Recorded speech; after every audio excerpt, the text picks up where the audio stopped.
Sai. See Shri Sai Satcharitra chapter 25. Chapter 25 describes Damu Annakasar of Ahmednagar, speculations and Amralila. Preliminary. We begin this chapter with the prostration with all our 8 limbs to Sai Baba, who is an ocean of mercy, the God incarnate, the Parabrahma and the great Yogeshwar. Victory be unto Sai Baba, who is the crest jewel of the saints, and abode of all auspicious things, our Atmaram and the sole refuge of the devotees. We prostrate ourselves before him who has attained the aim and end of life. Sai Baba is always full of mercy. What is wanted on our part is the wholehearted devotion to him. When a devotee has got firm faith and devotion, his wishes are soon fulfilled. When the desire arose in the mind of Hemant Pant to write the life and Leelas of Baba, he immediately got it written by him. When the order to keep the memos was given, Hemant Pant was inspired and his intellect got strength and boldness to undertake and finish the work. He was not, as he says, qualified to write the work, but the gracious blessings of Baba enabled him to complete the undertaking, and thus you have this Satcharitra, which is a cistern or a Somakant jewel from which nectar in the form of Sai Leelas oozes out for the readers to drink to their heart's content. Whenever a devotee had complete and wholehearted devotion to Baba, all his calamities and dangers were warded off and his welfare attended to by Baba. The story of Damu Anna, illustrating the above statement, is given below. Damu Anna. The readers are aware that the mention of this gentleman was made in the 6th chapter regarding the celebration of Ram Navami festival in Shirdi.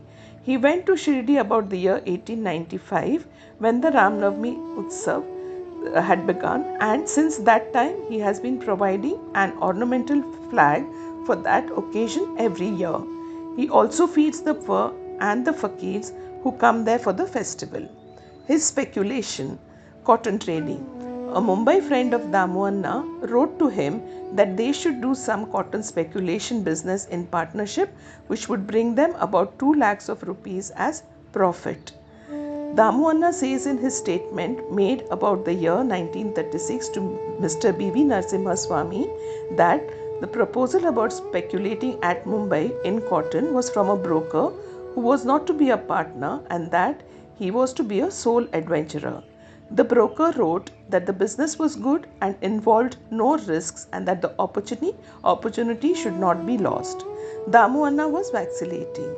He could not at once determine to venture into the speculation. He thought over this, and as he was a devotee of Baba, he wrote a detailed letter to Shama giving all the facts and requested him to consult Baba and take the advice in the matter. Shama got the letter next day, and when he went with it at noon to the masjid and placed it before Baba, he asked Shama what the matter was and what the letter was about. He replied that Damu Anna of Nagar wanted to consult him about something. Then Baba said, "What does he write and what does he plan? It seems that he wants to reach the sky and he is not content with what God has given him. Read his letter." Shama then said, "The letter contains what you have just said. O Deva, you sit here calm and composed and agitate the devotees, and when they get restless, you draw them here, some in persons and others through letters. If you know the content of the letter, why do you then press me to read it?" Baba said, "O Shama, read it. I speak at random, and who believes me?" Then Shama read the letter, and Baba heard it attentively and said feelingly, "The Seth has gone mad. Write to him in reply that nothing is wanting in his house. Let him be content with the half loaf he has and not to bother himself about lakhs." Shama sent the reply which Damu Anna was anxiously waiting for. After reading it, he found that all his hopes and prospects about lakhs of rupees as profit were dashed to the ground. He thought that he had done a mistake by consulting Baba. But as Shama had hinted in the reply that there was always much difference in seeing and hearing, and that therefore he should come to Shirdi personally and see Baba, He thought it was advisable to go to Shirdi and consult Baba personally about the affair. So he went to Shirdi, saw Baba, prostrated himself before him, and sat shampooing his legs. He had no courage to ask Baba openly about the speculation, but he thought in his mind that it would be better if some share in the business should be assigned to Baba, and said in his mind that if Baba were to help him in this transaction, he would surrender some share of profits to him. Damu Anna was thus thinking secretly in his mind, but nothing was veiled from Baba. Everything, past, present, and future, were clear to him. A child wants sweets, but his mother gives bitter pills. The former spoil his health, while the latter improve it. So the mother, looking to the welfare of her infant, coaxes and gives bitter pills. Baba, kind mother as he was, knew the present and future prospects of his devotees, and therefore, reading Damu Anna's mind, he openly spoke to him, Baba, I do not want to be entangled in any such worldly things. On seeing Baba's disapproval, Damu Anna dropped the enterprise. Second, grain dealing. Then he thought of trading in rice, wheat, and other grains. Baba read this thought also and said to him, You will be buying at 5 seers and selling at 7 seers a rupee. So this business also was given up. The rise in the prices of grains was kept up for some time, and Baba's prophecy seemed to be falsified. But in a month or two, there was abundant rain everywhere, and the prices suddenly fell down, and therefore those who stored grains suffered a severe loss.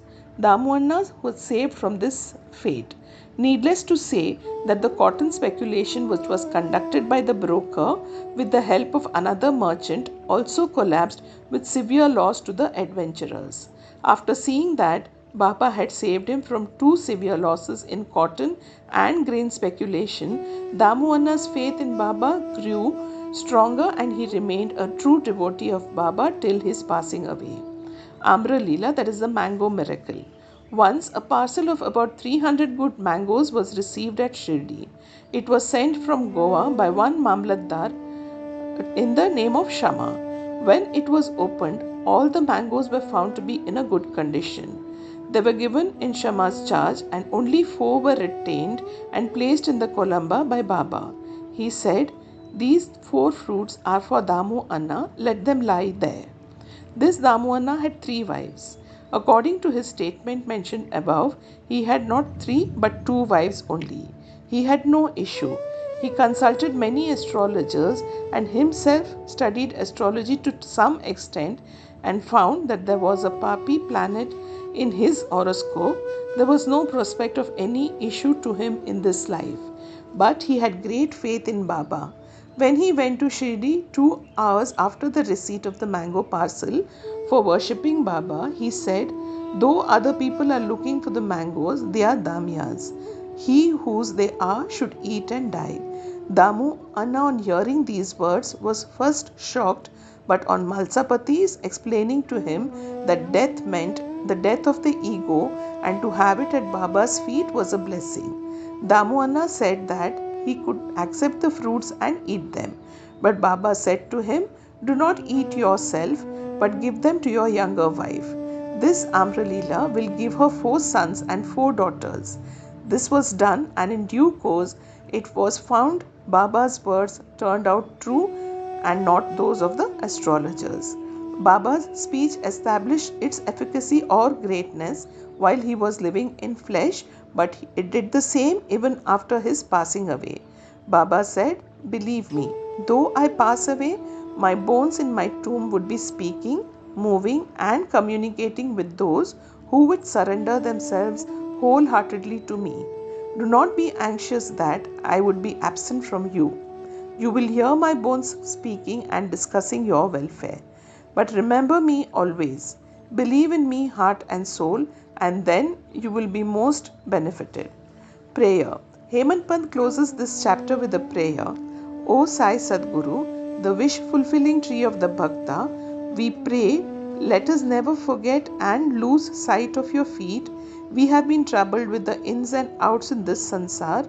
Now free us from this cycle of births and deaths. Restrain us from the outgoing of our senses to their objects and introvert us and bring us face to face with the Atma. As long as this outgoing tendency of the senses and the mind is not checked, there is no prospect of self-realization. Neither son, nor wife, nor friend will be of any use in the end. It is only you who will give us salvation and bliss. Destroy completely our tendency for discussions and other evil matters. Let our tongue get the passion for chanting your name. Drive out our thoughts and make us forget our bodies and do away with our egoism. Make us ever remember your name and forget all other things. Remove the restlessness of our mind and make it steady and calm.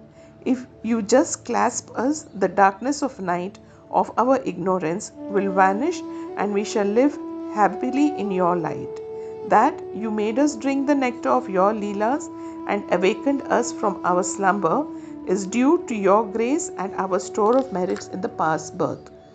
Note, in this connection, the following extract from Damohanna's statement mentioned above is worth perusal. Once, when I sat at his feet along with many others, I had two questions in my mind and he gave answers to both. There are so many crowding to Sai Baba. Do they all get benefit from him? To this he replied orally, look at the mango tree in blossom.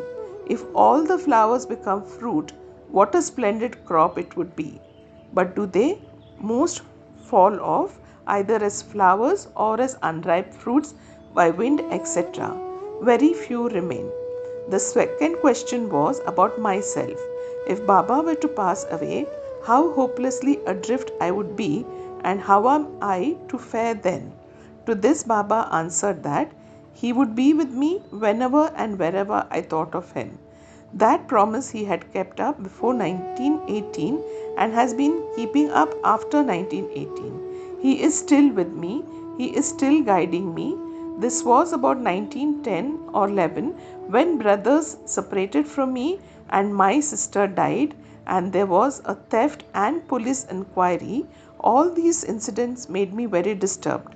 When my sister died, my mind was much upset.